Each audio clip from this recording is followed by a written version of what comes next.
Let me introduce her. This is my girlfriend, Emily, Tom said with a smile.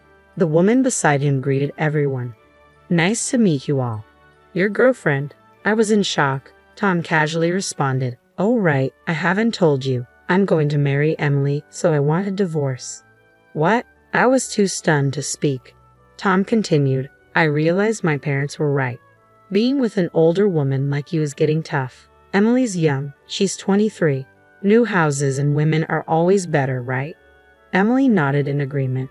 And about the accident you mentioned, it's no big deal, right? You broke a bone and now you're slacking off at home. We'll take the house once we divorce. I was so shocked by his outrageous comments that I forgot to get angry. It was impossible to continue the conversation. Taking a deep breath, I presented a signed divorce document and said, Okay, here are the divorce papers. Oh, you're well prepared, Tom said, jubilant. Leaving the couple behind, I began preparing to leave the house immediately. As I was packing, Tom spoke up. You have nowhere to go, right? There's an apartment near the station within the range of $100. It's old and has cracks in the walls, though. Tom, that's so mean, Emily chimed in. The two of them laughed ignorantly. I didn't respond and slammed the front door. Let them laugh. I have places to go. Places they could never imagine. My name is Catherine White. I'm turning 40 this year.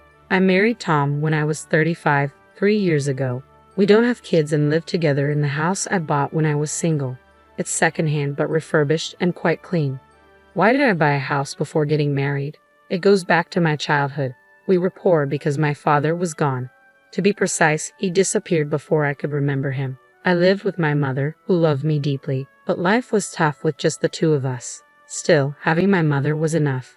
But during my high school years, she passed away due to an illness. It was devastating, but I had no time to mourn. I had to survive on my own. After graduating from high school, I started working at a small advertising agency. I worked tirelessly in sales. In my 30s, I was so dedicated to work that I never imagined I'd marry, but I wanted a place to call my own, so I saved up and bought a cheap house. I had to take out a loan, but I paid it off early. Around that time, I met Tom. He was from a client company. Tom seemed unreliable to me since he was 5 years younger, but he admired my work ethic. We started seeing each other. It was surprising but also delightful. I had never had anyone openly express their feelings for me before. We started dating and quickly got married. At first, Tom's parents disapproved of our marriage. I was older, and they knew I had no family. But Tom defended me, saying, even if she has no parents, Catherine works hard. Don't say such things. I was genuinely happy. I thought we could make it work. But that changed. The shift in Tom's behavior began less than 6 months after we moved in together. One evening, after returning from work, he sat down at the dining table. Dinner was meat and potatoes, a salad and eggplant soup. After eating for a while, Tom stopped. What's wrong? I have been meaning to say this. The soup, it's from this morning, right? I don't like leftovers. Can you make a fresh one for dinner? But it takes time. I also work and I might not make it in time. Sorry, but that sounds like an excuse. My mother always made different soups for breakfast and dinner, and there should be at least 5 side dishes. Can you do that? I was taken aback by the sudden situation. I have felt this way for a while, but kept it to myself. While I'm not great at cooking, it's hard to do intricate dishes while working too. Your mother is a full-time housewife, right? I work and can't cook that much. That's why you shouldn't make excuses. It's expected of a housewife. You should at least do that much. I was frustrated by Tom's outdated views, but I held back my words to avoid worsening the mood, though I was discontent. I wanted to avoid arguments, so I started finishing work on time and rushing home to cook. However, Tom's actions and words became increasingly demanding. Did you use cheap meat for this? This side dish is the same as yesterday. Please space them out at least a week. With each of his complaints, the time I spent cooking became more overwhelming. Before I knew it, I was spending all day thinking about meals. Tom's nitpicking didn't stop at just food. He checked every corner of the house for dust and criticized my cleaning. If you have so many complaints, why don't you do it yourself? I finally snapped. What are you saying? Housework isn't my job. Don't shift the responsibility. Maybe you can't handle chores because you didn't have parents around. I was stunned by his words. He had never belittled me for not having parents before. Was this Tom's true nature? The man I knew before felt like an illusion. Regardless, I wished for the old Tom to return, but the situation only worsened. With Tom's endless demands, I was completely drained, and balancing work seemed impossible. On Tom's suggestion, I decided to quit my job. I had loved that job since graduating from high school, but it seemed there was no choice. Looking back, maybe I should have left him then. But I had always prioritized work over romance and didn't know what a normal family looked like. I thought perhaps meeting Tom's demands was a housewife's duty. Maybe all I had to do was bear it a bit to maintain a peaceful home. Now that I was a full-time housewife, I had much more time for housework. Tom's complaints decreased, and I was genuinely relieved. I thought the problem was solved, but my friends knew Haas. It's so spacious and beautiful. The furniture was designed by famous designers, and the appliances are all luxury items, they said. Oh really? I casually responded, handing Tom a glass of water. But compared to that, our second-hand house is a bit lacking. I wish we could at least replace this cheap furniture, Tom remarked. Cheap? The furniture and appliances were from my single days, but they were still in good condition. They weren't luxury items, but they weren't cheap either. Moreover, when Tom moved in, he had said, "Let's keep using these appliances and furniture." I reminded him of that, but he brushed it off. But honestly, after living with it, I feel new furniture would be better, he said without hesitation. Even if you say that, the current ones are still usable, I softly pointed out. Tom suddenly looked at me with a mocking expression. That's the frugal side of you. I wonder if you're just naturally stingy. What? Why would you say that?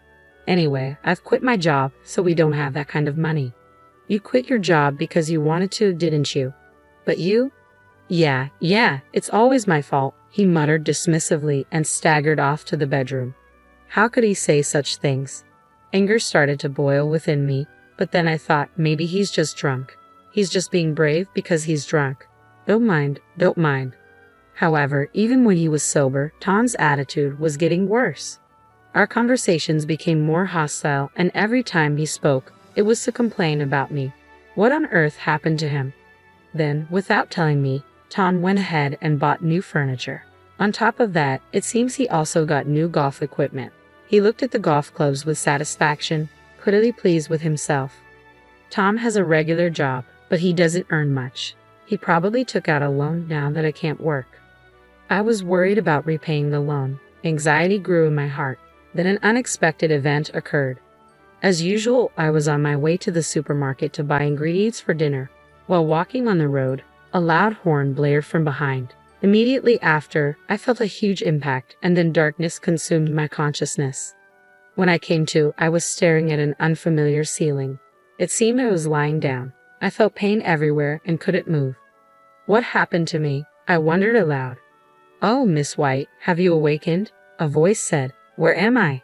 You're in the hospital. You were brought in after a traffic accident. Traffic accident? I remembered leaving the house, but nothing after that. I moved my head slightly, taking in the impersonal bed, the attached IV drip, and the woman in a nurse's uniform. Was this really a hospital? Looking outside, it was already dark. I had left the house around 2 p.m., so a lot of time had passed. Later, a doctor came and briefly explained the situation. It seemed I was hit by a car whose driver was not paying attention while I was on my way to the supermarket. I didn't have life-threatening injuries, but I had several fractures and needed to be hospitalized for a while. I never imagined being in a traffic accident. After receiving an explanation about the hospitalization, the nurse spoke up. We've contacted your husband. From her hesitant expression, I had a bad premonition. I immediately called Tom. Hello, Tom. Yeah, Catherine. I got a call from the hospital. You had an accident. You're so clumsy. Come home quickly and make dinner. What? I'm going to be hospitalized from now on. I couldn't understand what he was saying, and when I retorted, Tom shouted back, Then what about the housework? What are you saying? Is the housework more important than me? Unbelievable. He was more concerned about the housework than his wife's condition. I felt myself becoming increasingly angry, and it soon turned into a quarrel. Arguing any further would be pointless, so I hung up the phone, still frustrated. Lately, Tom had been more harsh in his words, but I never realized he could be this cold. That day, I was filled with anger and physical pain, making it hard to sleep. But as the days went by, my strength gradually returned, and I started rehabilitation. Initially, moving was tough, but it became surprisingly enjoyable as I got used to it. Lying in bed, I often found myself lost in thought, so rehab was a welcome distraction. However, since that incident, I hadn't heard from Tom. I thought talking to him would just anger me, so I ignored him. Around that time, I occasionally passed an elderly man in the hallway. He was well dressed, so he wasn't a patient. I assumed he was visiting someone and didn't give it much thought, but he seemed to be looking my way. "Are you Catherine White?" "Yes, I am. What can I do for you?" I answered cautiously. At that time, I had no idea that this man would change my fate. Eventually, after about a month in the hospital, I was discharged. I hadn't fully recovered, but I was told all patient care would surface. I was finally going home after a month away. My home felt oddly nostalgic, but that feeling was short-lived. The moment I opened the door, I felt something was off. There were unfamiliar shoes, heels with flashy pink ribbons. Could it be? Rushing into the living room, I braced myself for what I might find. I noticed the entire house had changed. Not just the furniture, but even the electronics had been replaced with brand new, high-end models. The curtains were different too, making it feel like someone else's house. "Ah, Catherine, you've been discharged." Tom emerged from the back, sitting casually. Next to him was a young woman. The woman with brown hair and a revealing outfit spoke lazily, "Welcome back." Who are you?" I was stunned. Tom smiled. "Oh, let me introduce you. This is my girlfriend, Emily." "Nice to meet you," she added. "Your girlfriend?" "Yeah, I guess I never mentioned it. I am planning to marry Emily, so I want a divorce." "What?" I was at a loss for words. I've come to realize that what my parents said was right. Without proper parents, you can't manage household chores or finances properly. I thought you being older would be reliable, but living with an aunt has become tough. Emily's young, just 23. New homes and women are always better, right? Right. Emily tilted her head in agreement. "And that accident of yours wasn't a big deal, right? Breaking a bone and then slacking on housework deserves a divorce. We'll be taking the house, by the way." Such outrageous statements left me too stunned to even get angry. Don't get me wrong, we're planning to buy a new house eventually, but this place is just a temporary one until then. When they say something as unreasonable as this, I lose all desire to even converse with them. The old Tom is gone. I've come to think of him as a monster, not a human with whom I can communicate. I shouldn't fight on the same level with them. I took a deep breath and presented a document. "Okay, here are the divorce papers." "Oh, you're well prepared." I had already signed the divorce papers in advance, considering the recent strange atmosphere.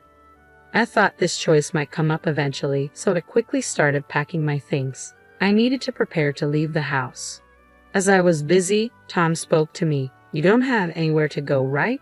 There's an apartment near the station that rents for $100. It's run down and has cracks in the walls, though." "Tom, that's so mean," Emily chimed in. Ignoring their mocking laughter, I slammed the front door with force. I took a moment to look back at the house, my castle that I worked hard to buy. Today is the last day I'll see it, but I had no regrets. I had a place to go. A week later, while relaxing in my new place, the doorbell rang loudly. Checking the monitor, I saw it was Tom and Emily. Ignoring them, I heard them shouting my name. Their frenzied state made me want to laugh. After observing for a while, I spoke over the intercom. "What do you want? Why are you living in such a mansion?" Tom asked. The mansion he referred to was where I currently lived, a 3-story building made of reinforced concrete on a massive plot, complete with a swimming pool. "You came all the way here just to say that?" "No, I have a proposal." "Open up. I want to talk face to face." "It's probably just nonsense." "No, it's important," Tom insisted. Annoyed with Tom's persistence, I thought this would be the last time and opened the door. I led them to the living room. I had been in touch with Tom about the change of house ownership, but I never told him where I lived. When I asked how he found out, it seemed he coincidentally saw me in town and followed me. He was expecting to see me entering the shabby apartment, but was shocked to see me entering this mansion. Tom, along with Emily, had concocted a bold plan. "Tell me, are you living in this mansion because of some shady job?" "What? Why?" I was taken aback by Tom's absurd claim. "I saw you. You were with an old man entering this house." "I get it. You don't want to admit it. You're poor, so you had to find that kind of work, right? But if you have such a wealthy client, I want you to introduce him to Emily. I work in a cabaret club, so I'm good at charming older men. I'm sure I can earn more than you, Catherine." "What are you both talking about?" The man you saw me with is probably my father. This house is also my father's house." "What? That's a lie. You don't have parents," Tom insisted loudly, just as the door to the reception room opened. Seeing the middle-aged man who emerged, I called out, "Dad." "My father," I explained quickly. Surprised, my father sat next to me and greeted Tom. "Ah, you must be Tom. My daughter spoke of you before. Nice to meet you. I'm Catherine's father, Robert Johnson." "Wait, what's going on?" Tom looked back and forth between me and my father, his eyes wide with surprise.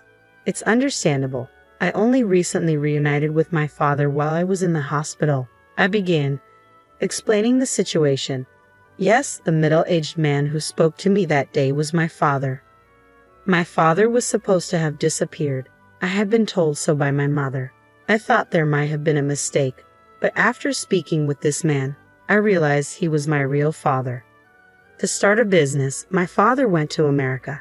After a while, once his business was on track, he planned to bring us over, but he was robbed there, losing everything. He lost all his investment capital, and even his means of communication was cut off. Stranded, he fortunately met a man who offered him a job at his company. Starting with menial tasks, he gradually got promoted and eventually became the right-hand man to the company's CEO. With the help of this man, he later started his own business. The business was successful, and my father achieved social success. But he was always concerned about my mother and me. He felt guilty for leaving us for so long and found it hard to return. Then his company decided to start a new venture in Japan.